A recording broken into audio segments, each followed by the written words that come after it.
Luna leaned against Liam's chest, her smile exceptionally sweet. They had been married for 3 years, and last night was the first time Liam had shown her any affection. Good morning, honey. Ignoring Luna's gentle smile, Liam's eyes were filled with undisguised disgust. He pulled out a document from under the pillow, his face devoid of any warmth. Don't forget this is just a transaction. Sign this and leave the Liam family immediately, never to return. The divorce agreement on the document stung Luna's eyes, and tears that had been held back for 13 years suddenly burst forth. I'm not afraid of anything, except leaving you. Don't you understand that by now? She pointed to the scar on her chest, a painful reminder that had cut deep into her heart. I don't ask for your love, I just want to stay by your side. Haven't I been obedient enough these 3 years? Liam's cold gaze fell on her scar, and her pitiful, gentle eyes made her seem so pitiable. Sign it and leave the Liam family immediately. Luna stiffened and looked up, meeting Liam's disdainful dark eyes. Her heart felt like it was being pierced by needles. 3 years. For 3 years, you have always treated me with contempt. Despite her tears, Luna suddenly felt like laughing. You were my tormentor, how could I leave so easily? Moreover, your attitude clearly shows you want me to step aside. Don't want to leave? I might consider widowhood. His cold, threatening tone made Luna feel like she had fallen into an ice cellar, her teeth chattering from the cold. No, Liam! Look at me! She pointed to her chest, where a 10-centimeter-long, ugly scar, deep enough to see the bone, lay. Just the simple act of pulling at it felt like 1,000 arrows piercing her heart, and Luna's face contorted in pain. 2 years ago. Shut up! Do you think you can bring up what happened 2 years ago? His tone grew more mocking. Yes, you saved my life, but I gave you 3 years of care, married you, took care of you. If you continue to cling on, I'll have to suspect you have ulterior motives. Don't test my patience. As if he had seen the dirtiest thing in the world, Liam turned away in disdain and walked off. Don't go! Don't! Luna, paralyzed by fear, crawled out of bed and lunged forward, trying to hold him, but fell painfully, watching the blurry figure move further away. Her eyes could barely stay open, she just wanted to look at him a little longer, to stay by his side. Was that so wrong? Do you not understand what I mean? We're both adults, there's no need to spell it out and make things awkward. Luna, sign the papers obediently, and you can still keep some dignity in front of me. Don't make me look down on you. The simple ringtone of a phone interrupted them. Liam glanced at the caller ID, ignoring Luna, and answered the call. Hello, Liam, are you up?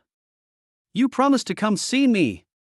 Don't back out, I want to have breakfast with you. The sweet voice was so gentle it could melt a person's heart. Luna froze as if struck by lightning, but she still clung tightly to Liam's arm. That voice, she remembered it, even if it turned to ashes, she would remember it. Lydia, her half-sister, the one Liam cherished. 3 years. So, he still hadn't forgotten Lydia. And what about her? What did Luna mean to him? You want to divorce me because Lydia is back, right? You want me to make room for you too, right? Luna looked into Liam's eyes, hoping to see some sign of pain or reluctance. But she was destined to be disappointed. Since you heard it, I won't hide it from you. Lydia is back. Luna, you've taken her place for 3 years, you should be satisfied. Sign the divorce papers obediently, and I'll give you a sum of money to ensure you live comfortably for the rest of your life. Taking her place. What a phrase, taking her place. If it weren't for Lydia's desperate pleas and her father Lucas threatening her with her mother's well-being, she would never have married Liam. Now, it was all her fault. Everyone believed that Luna had stolen her sister Lydia's fiancé, causing Lydia to leave heartbroken. But who knew the real reason Lydia left was for another man? Resentment, anger, and sorrow. Luna didn't know how to describe her heartache at that moment. Liam, I don't care about your money. I want you. I won't agree to the divorce. Even if I pass away, my tombstone will still say Mrs. Liam. I can't live without you, because without you, life would be unbearable. Liam was shaken by her words, especially the part about life being unbearable without him, which made him frown. But thinking of Lydia, Liam's eyes turned cold. He reached out and forcefully pushed away the still clinging Luna. If divorcing me would make life unbearable for you, then just end it. Luna, don't think that playing the victim will make me agree not to divorce you. My wife can only be Lydia, because you are not worthy. No, she left you for another man back then. She humiliated you. How can you not care? Liam, only I truly love you. I would do anything for you. Would Lydia do that? Luna felt like she was going crazy. She clung to Liam, crying hysterically. I know exactly who Lydia is. If you hadn't insisted on marrying me back then, she wouldn't have left heartbroken. I remember you once took a blade from me, so I won't hurt you, but don't test my limits. If I hear you speak ill of Lydia again, I won't need a divorce to make your life unbearable.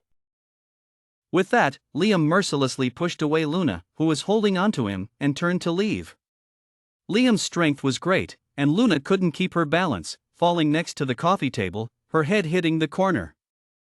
Bright red blood dripped onto the white carpet beneath her, stinging her eyes and her heart. At the hospital, Gabriel looked at the report from Luna's recent examination, frowning and silent. Luna, with her head wrapped in bandages, sat opposite Gabriel, her face pale and bloodless. As Gabriel remained silent for a long time, her anxiety grew. What's wrong? I just got a little bump and bled a bit. Why do you look like I'm about to die? Her weak voice made Gabriel's heart ache as he held the examination report. A little bump? Luna, are you blind? That was more than just a little blood. Gabriel looked at Luna, remembering the scene of her running into the hospital covered in blood, and he wanted to strangle that jerk Liam. Luna lowered her head, not daring to meet the affection and concern in his eyes. She knew about Gabriel's feelings for her, but her heart was already with Liam, and she couldn't respond to him. Have you felt any discomfort recently? No, just that my eyes have been a bit dry and itchy, more so than before. Gabriel had been her attending physician for 5 years, always treating her eyes.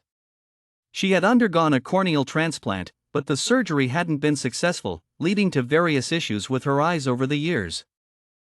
Seeing you so worried, is it my eyes again? Luna tried to sound casual, but she was nervous, fearing the darkness she had once endured for 2 years. Don't worry too much for now. It doesn't seem to be just an eye problem. We need to wait for the final test results tomorrow to be sure. Luna, have you really been happy these past 3 years? Gabriel glanced at the stark white bandage on Luna's head. Happy? As long as I can be with Liam, no matter how hard it is, my heart is happy. Even if you lose your sight again, you won't regret it? You still feel happy? You know, if you had waited a bit longer 3 years ago, your eyes wouldn't have. Luna knew what Gabriel was about to say and interrupted him. Gabriel, I don't regret it. On the contrary, I'm very grateful for my decision. If I hadn't accepted that corneal transplant, I wouldn't have returned home so quickly, wouldn't have had the chance to marry Liam. Even though this marriage might not seem honorable to others, I don't regret it. As long as I see him every day, I don't regret it. Every word Luna uttered felt like a vow, leaving Gabriel feeling utterly powerless. Liam, her eyes and heart were filled with Liam.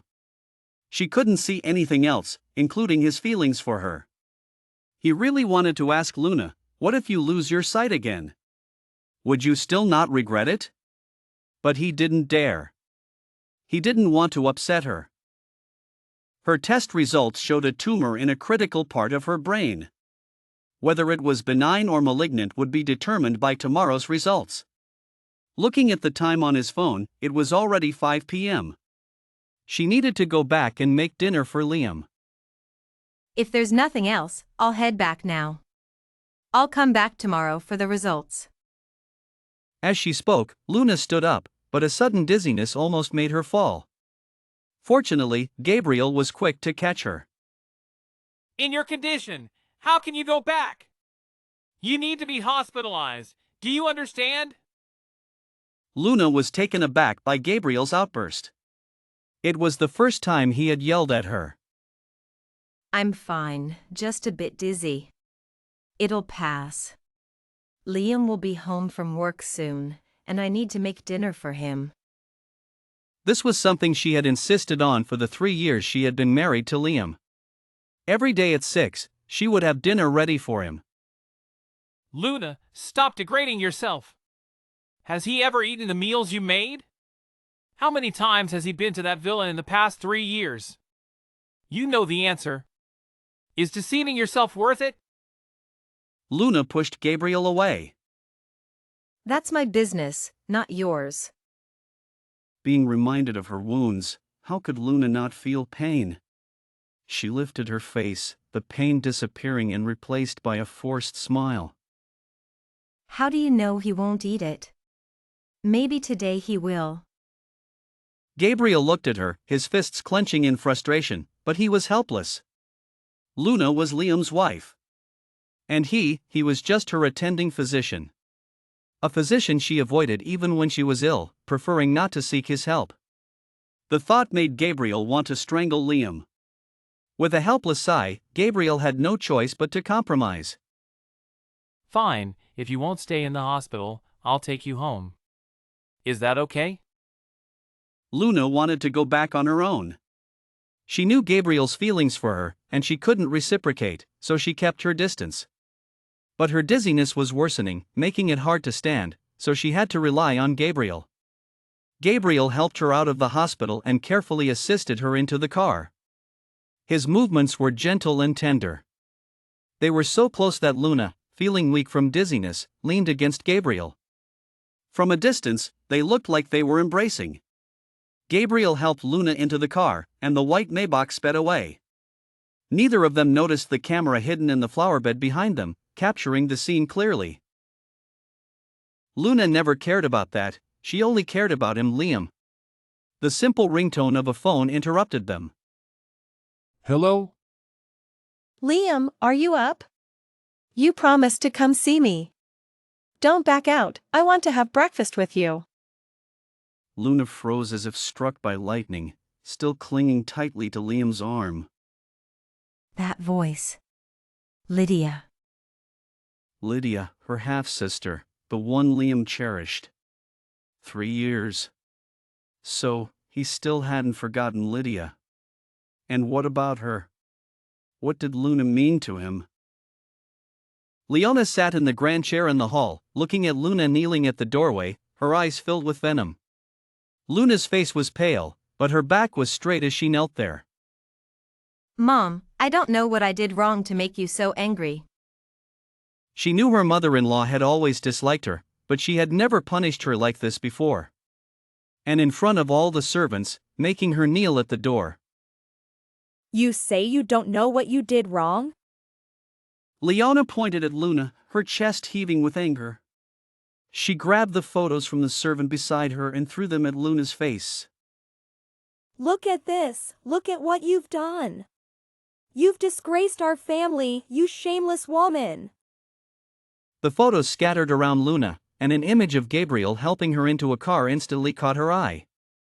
Luna's pupils contracted sharply. Mom, where did these photos come from? How could this be? She had just felt dizzy that afternoon, and Gabriel had only helped her a little. How could it be photographed so ambiguously? Who was trying to harm her? You still have the nerve to ask where the photos came from? So you admit it, you have a man outside. Luna, what did my son do wrong to you, making you so unsatisfied that you would do such a thing? Like mother, like daughter.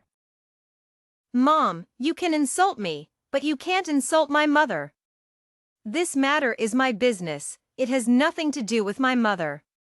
I may not know where these photos came from, but I can swear that I have never done anything to betray the family, never done anything to betray Liam.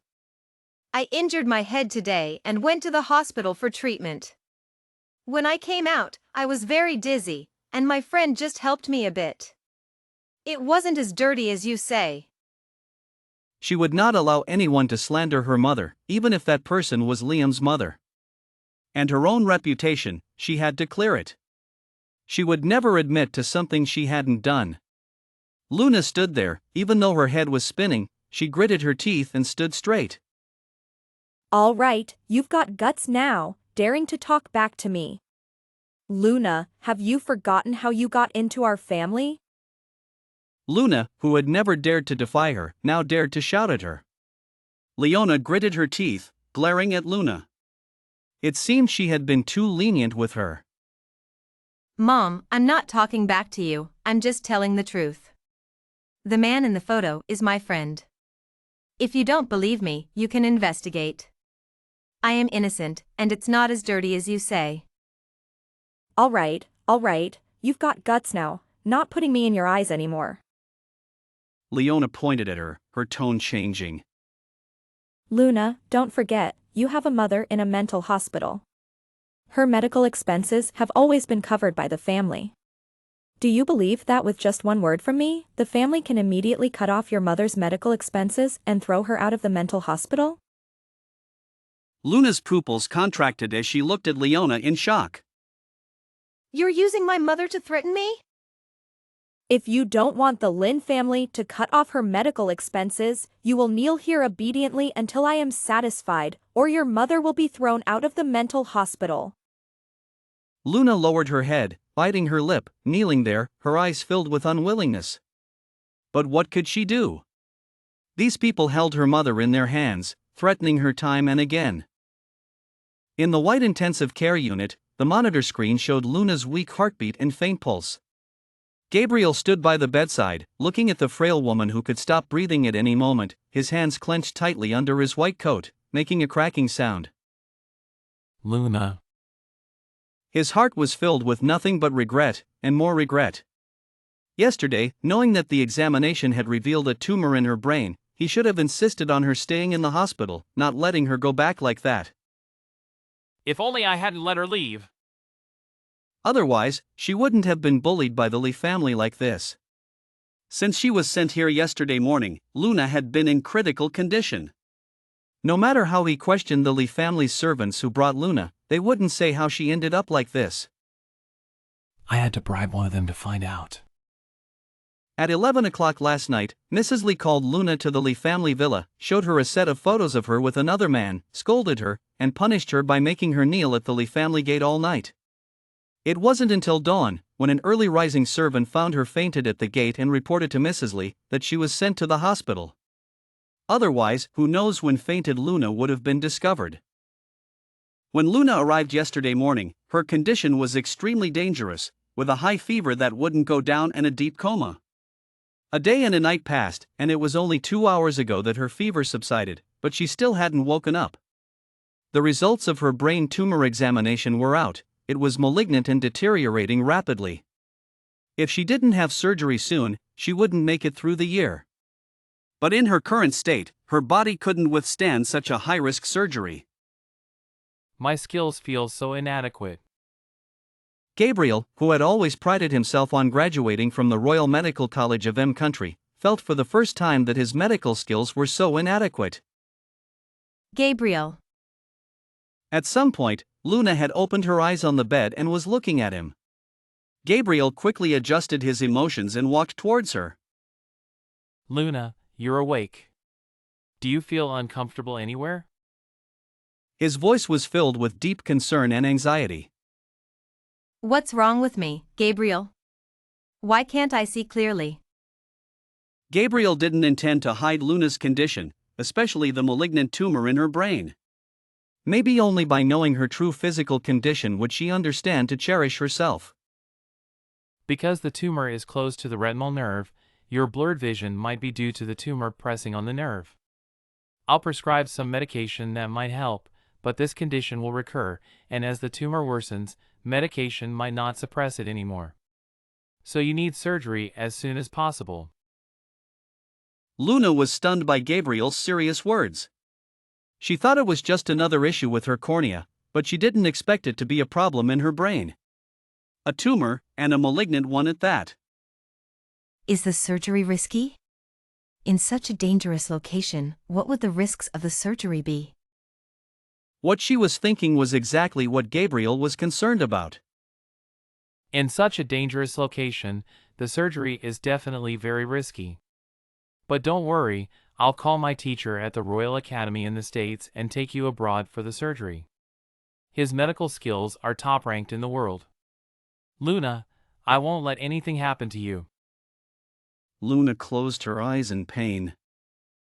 If I don't have the surgery, how much time do I have left? Not have the surgery?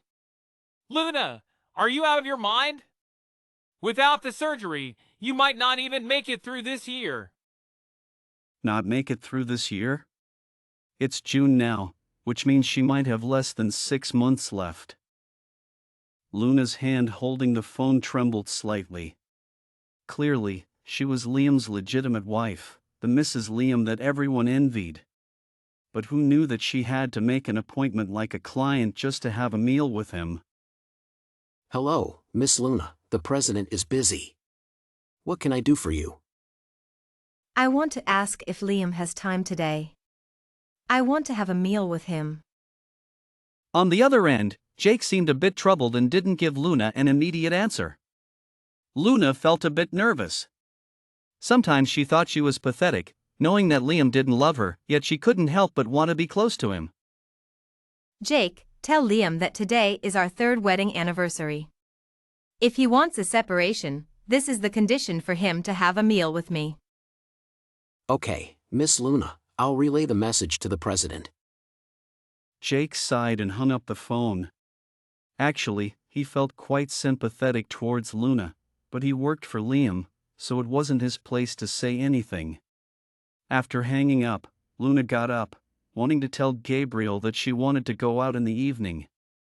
She thought she had already told Liam that as long as he agreed to have a meal with her, she would separate from him.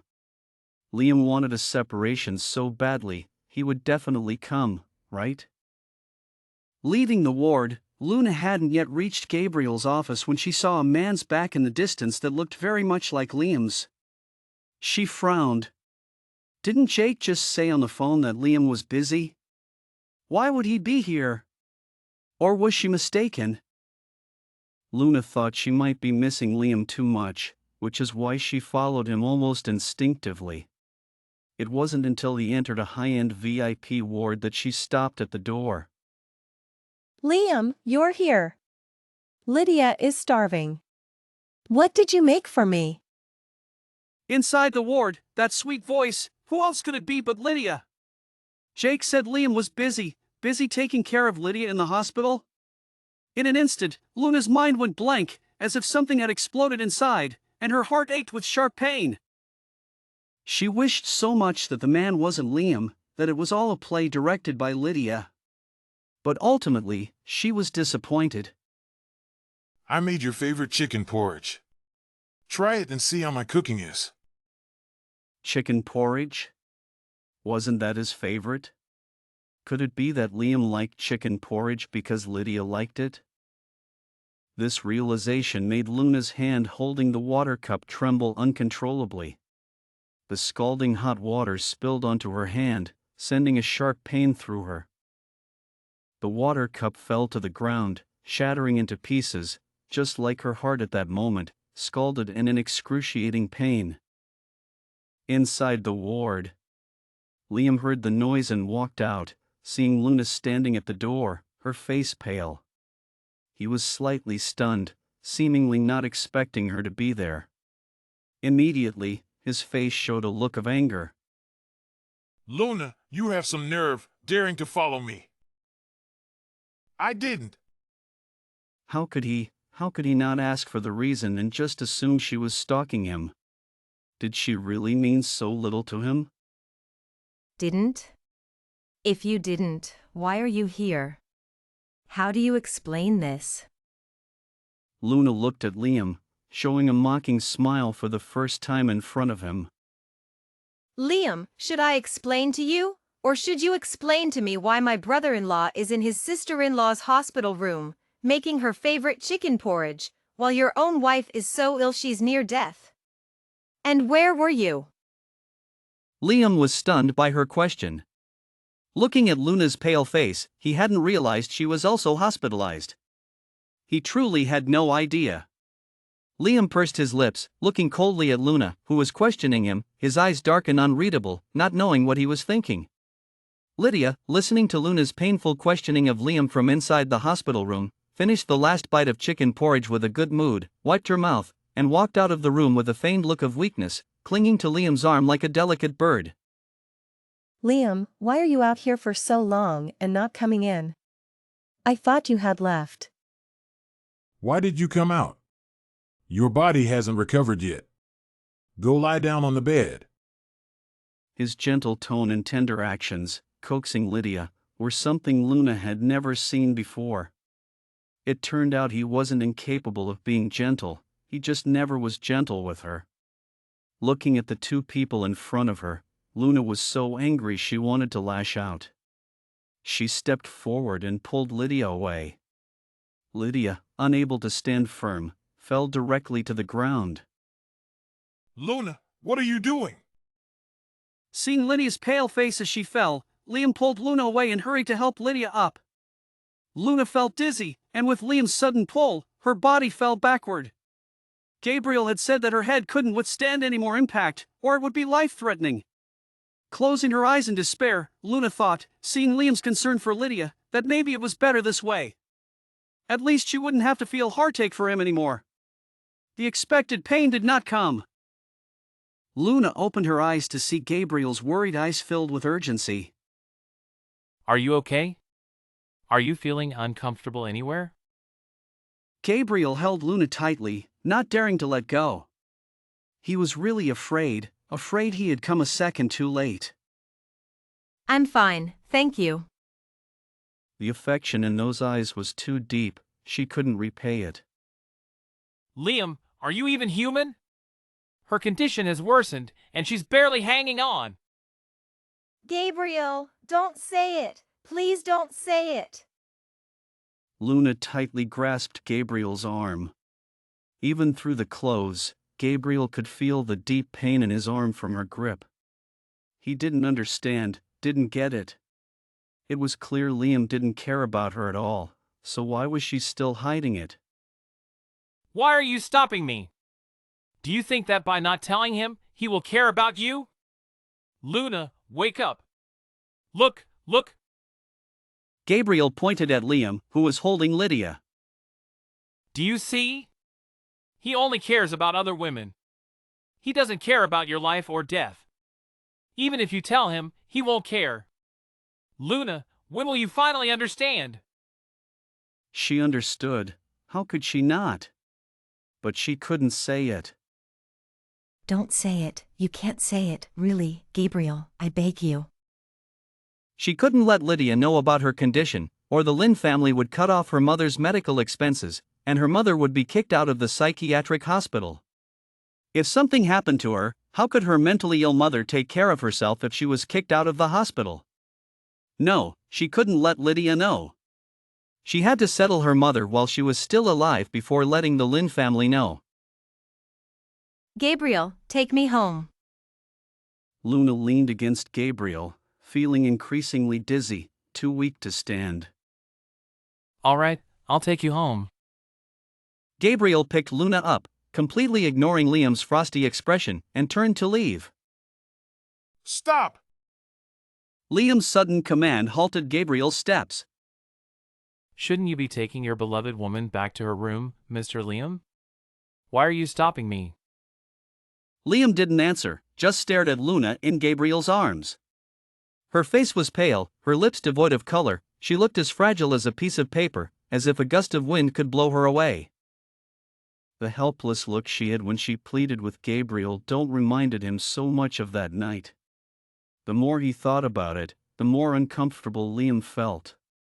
Seeing Luna still in Gabriel's arms, showing no sign of feeling inappropriate in front of her husband, he felt a choking sensation, a nameless anger with no outlet. Moreover, Gabriel mentioned Luna's tumor. He must be exaggerating. Luna, as Mrs. Liam, don't you feel ashamed being in another man's arms in front of your husband? Or is this your true nature, a woman with no principles? In the empty corridor, his words echoed around Luna, each word cutting into her heart like a knife, leaving it in shreds. Pain. Pain that spread through her entire body, so intense that Luna could only move her lips without uttering a word. Seeing her silent, Liam grabbed her wrist and pulled her out of Gabriel's arms. The area scalded by hot water had already blistered, and the sudden pull made Luna almost faint from the pain. Are you crazy, Liam? Can't you see her wrist is burned? Gabriel was furious, and without a word, he swung his fist at Liam's face. Liam was stunned by his shout, looking down to see Luna's wrist covered in blisters, now broken and raw from his forceful pull. Seeing Luna on the verge of collapse from the pain, Liam didn't react in time and took Gabriel's punch squarely on his face.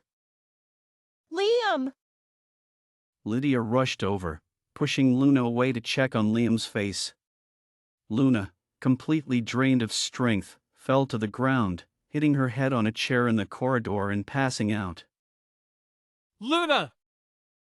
Gabriel's heart wrenched, rushing over but failing to catch her in time. Liam, I didn't mean to, I was just too worried about you, Seeing her shaking, Liam gently patted her back, soothing her softly. It's okay, it's not your fault, she just didn't stand properly.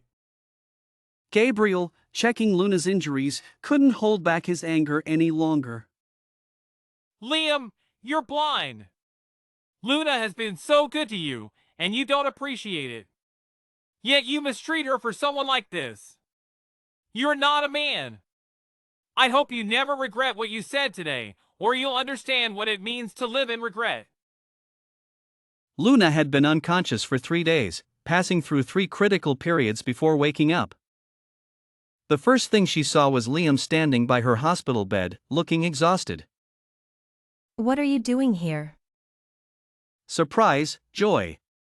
Luna didn't know how to describe her feelings at that moment. If she hadn't secretly pinched herself, she wouldn't have believed that the scene she had dreamed of countless times had finally become a reality. Was Liam worried about her, staying by her side, making himself look so disheveled? Seeing the stubble on his chin, Luna reached out to touch him but hesitated, fearing rejection, and eventually put her hand down. You're awake, sign the papers. The cold voice shattered all of Luna's fantasies. The same tone, the same divorce agreement, it was like a replay of a scene. She looked up, her eyes full of disbelief. You still want to divorce me? Yes, after you fainted, Lydia developed a high fever and is now in poor health. I don't want her to be uncomfortable because of our issues. If you sign the papers, the money on this check will be yours, enough for you to live comfortably for the rest of your life. So, you made yourself look so disheveled because you were taking care of Lydia? Despite already knowing the answer, Luna still wanted to hear Liam admit it. Lydia is unwell and needs my care. And what about me? She had been unconscious for 3 days, losing consciousness 3 times, almost dying. Didn't she need care? Liam didn't want to argue with her. Every time he saw Luna's hopeful eyes, he felt very uncomfortable. Luna, I love Lydia. What she has done for me is no less than what you have done. I am grateful you saved my life, but feelings have an order. I met Lydia first, so you came too late. She came too late? Clearly, she was the one who met him first. Just because of that missed opportunity 6 years ago, she went abroad, and when she returned, everything had changed. Luna opened her mouth, wanting to explain, but Liam interrupted her. If you sign the papers now, I will be grateful to you for a lifetime. If you don't sign today, have you thought about your mother in the mental hospital? You're using my mother to threaten me?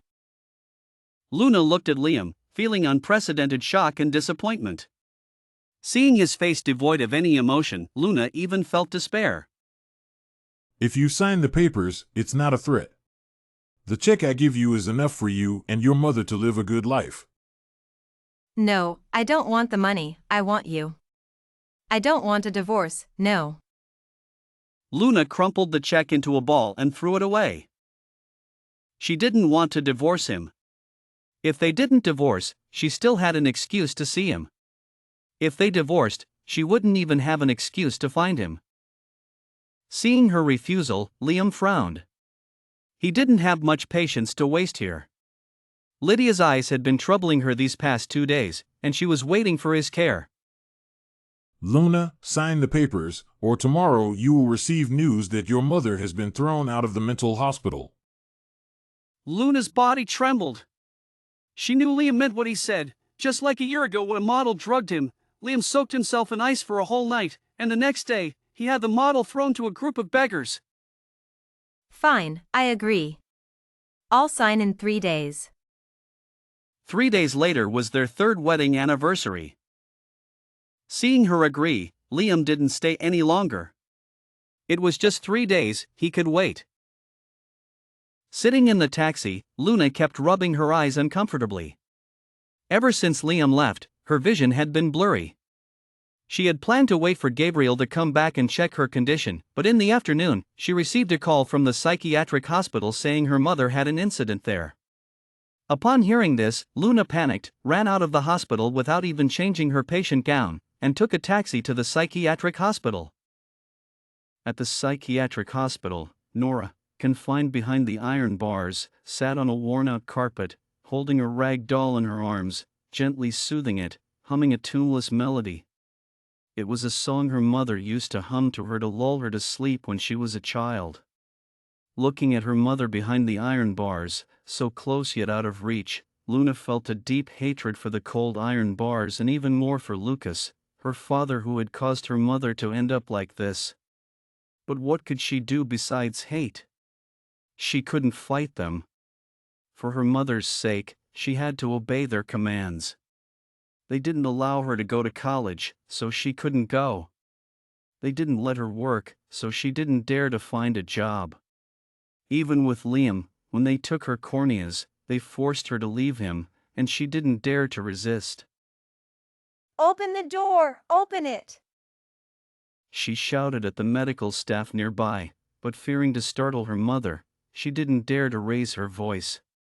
The medical staff didn't make things difficult and directly took out the key to open the iron gate. Luna staggered to Nora, reached out, and gently brushed away the messy hair from her face. Mom, I'm here to see you. It's me, Luna, your little Luna. Do you remember me? Luna? Luna is here. SHH, don't wake my Luna. If she wakes up, she'll cry, and if she cries, the bad people will find her and take her away. Even in her madness, her mother remembered to protect her.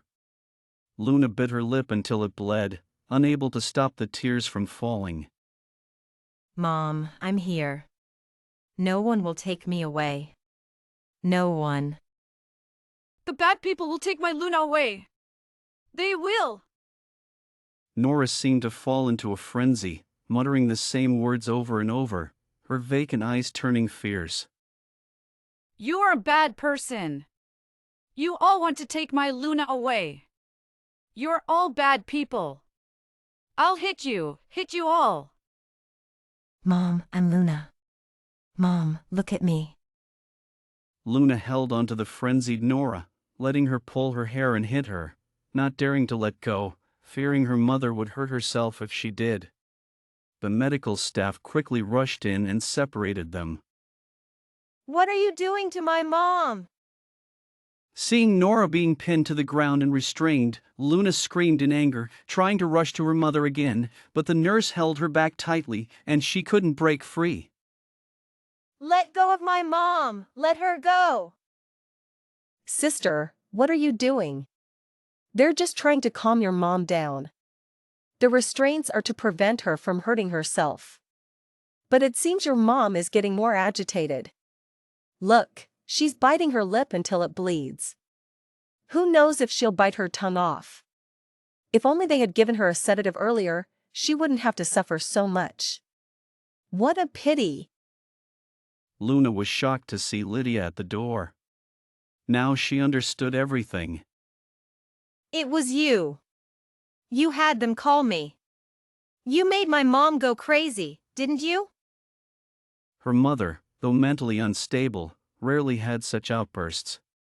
If the nurse hadn't held her back, Luna would have pounced on Lydia to perish together.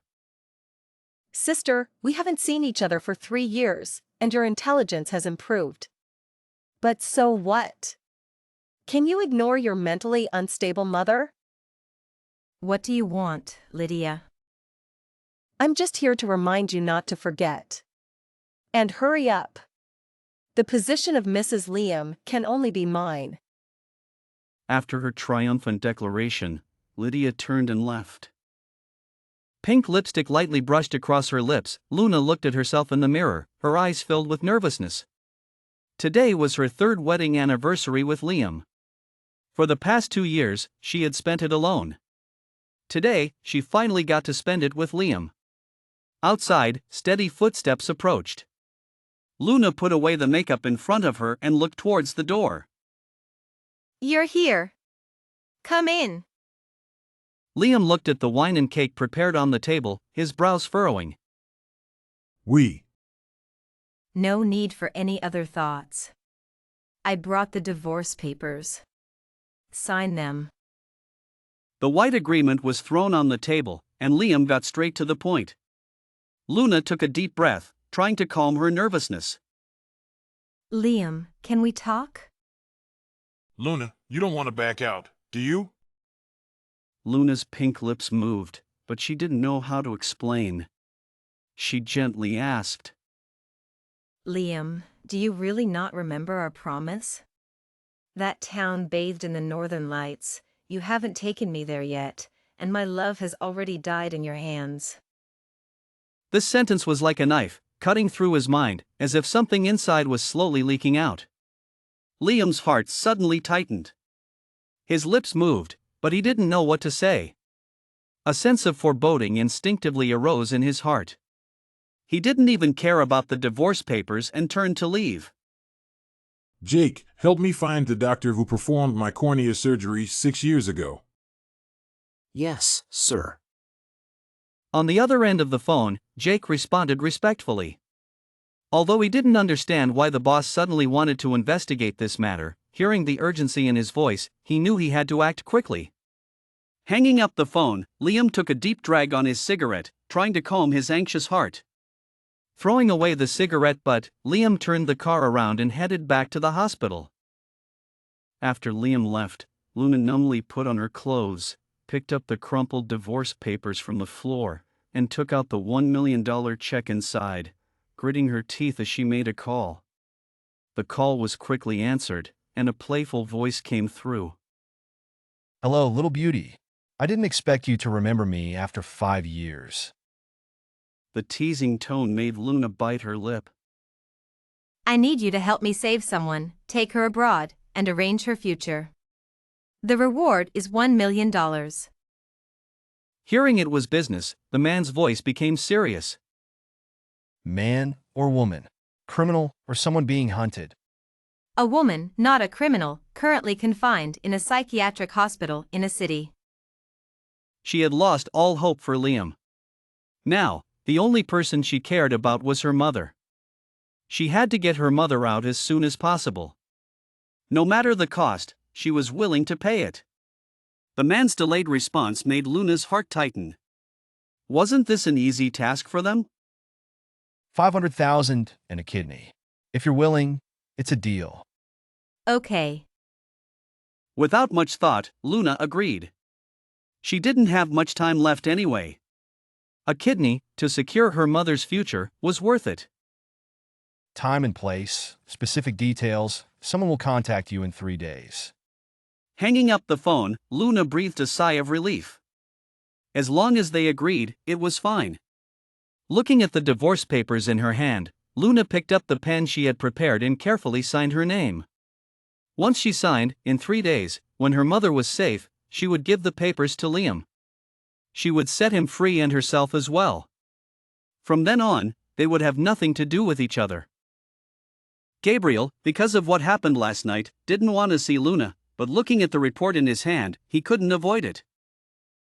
Gabriel, are you saying I'm pregnant? Luna touched her flat abdomen, her eyes filled with both joy and fear, unable to describe her feelings.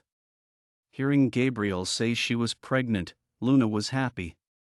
She had a child now. Besides her mother, she had another family member. But she was also afraid because of her health. Gabriel, can I keep this baby? No. Knowing what she was thinking, Gabriel answered firmly. But. No buts, Luna. Given your current health, you need surgery as soon as possible. Your body is too weak to sustain the pregnancy. Within 3 months, even if you don't terminate it, the baby will stop developing due to lack of nutrition. The professional terms were like a cold, sharp scalpel, slicing through Luna's abdomen, killing her baby.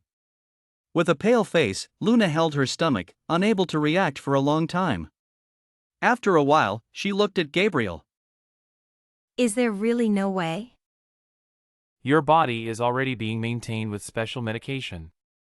You've already experienced intermittent blindness, indicating the tumor is growing too fast. When the medication can no longer suppress it, even surgery will be impossible. Luna wanted to fight for it, but Gabriel's next words made her heart sink instantly. Moreover, the medication you're using has significant side effects on him. Luna, if you care about him, I wouldn't suggest carrying him to term. Besides, your condition makes it very difficult to carry him to term. Even 3 months would be hard to endure. I understand. Let me think about it. She was reluctant. Even hearing Gabriel say the child might have problems, she was reluctant to let him go. She had already agreed to the condition of rescuing her mother for $5 million and a kidney. So, she never considered the brain surgery. Now she had a child. She thought, since she couldn't carry him to term, could she let her child stay in her womb forever? She would accompany him. Such a small life, she couldn't bear to let him leave alone. He wouldn't have the chance to see the world, but she could accompany him to another world. With her by his side, her child wouldn't be lonely, right? Unlike Luna's joy mixed with despair, after visiting Lydia, Liam received a call from Jake. President, we found the person you asked us to look for, but... But what? Speak! The chief surgeon who performed your corneal transplant 3 years ago passed away from a heart attack. I found another associate doctor who was involved in your case, but he also died in a car accident 3 years ago. All dead? Keep investigating. See how many people involved in this matter are still alive. Yes, sir. After hanging up the phone, Liam somehow found himself at the door of Luna's hospital room. The door was ajar. Luna sat on the bed, lost in thought, motionless. Liam stood for a while, just about to leave, when he saw Luna suddenly move, waving her hand aimlessly in the air, then groping for the water cup on the bedside table. Liam frowned. Her behavior. The cup was a bit far, her hand not long enough, so she kept groping in the same spot. He stepped into the room. To confirm his suspicion, he waved his hand in front of Luna's face. Sure enough, her eyes showed no reaction. Liam's whole body trembled, involuntarily stepping back, bumping into the table, making a light sound. Gabriel, you're here. I'm thirsty, can you hand me the water cup? Her voice was calm, as if she had gotten used to not being able to see. Used to it. This word made Liam's pupils contract sharply. He quickly handed the water cup to Luna and fled the room. No, it wasn't what I thought. It couldn't be. Gabriel must know what happened to Luna. Liam clutched his chest, stumbling towards Gabriel's office. However, he didn't find Gabriel. Gabriel had flown to the US overnight after seeing Luna's pregnancy report, hoping to discuss with his mentor a way for Luna to carry the child to term.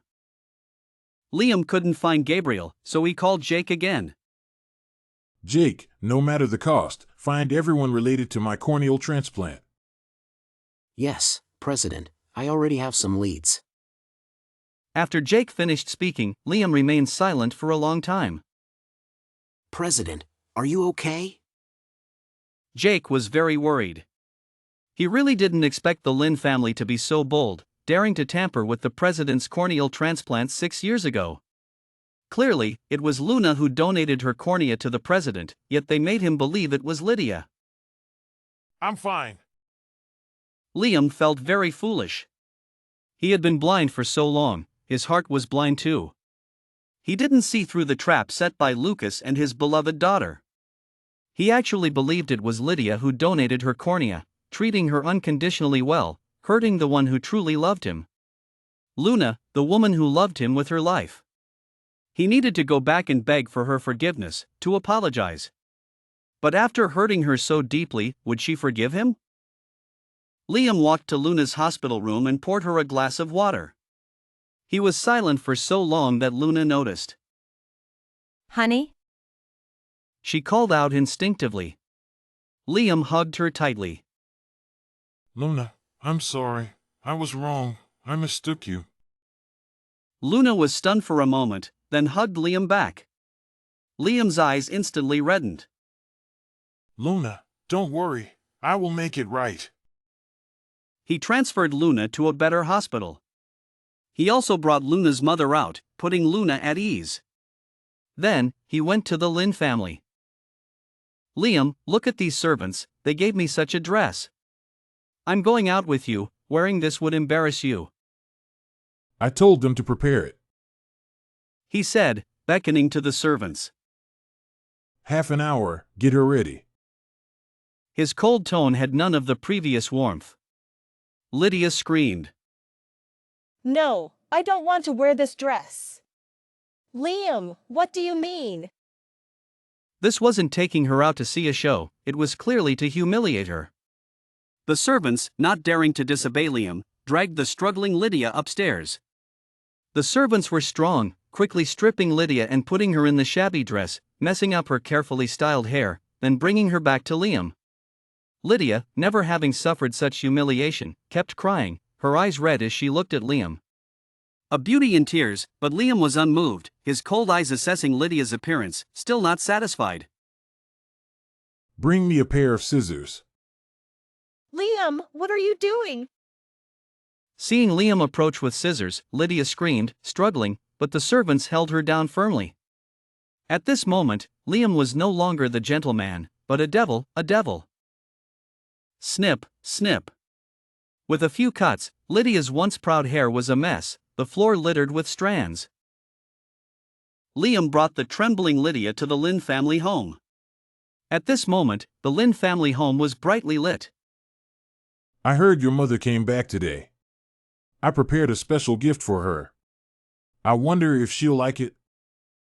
Liam, what are you going to do? Lydia was terrified, no longer the arrogant person she usually was. She looked at Liam in fear, unable to imagine what was about to happen. Inside the Lin family villa, Jasmine had heard the news of her daughter's upcoming wedding and had rushed back from her country that evening. After a long flight, she was exhausted and sore. She had just taken a bath and was lying in bed, waiting for her daughter to return. She had heard that her daughter was going to marry Liam, who turned out to be the secret leader of the Empire Group. This news shocked and delighted her. She never expected that the daughter of that foolish woman, Nora, would bring such a promising match for her own daughter. As she was happily imagining the future, the villa suddenly became noisy. She frowned in displeasure, got up in her silk nightgown, and was about to scold the servants when she found herself blocked at her bedroom door by a group of people. Liam, what do you mean by bringing these people to block my door? Do you have any respect for me as your aunt?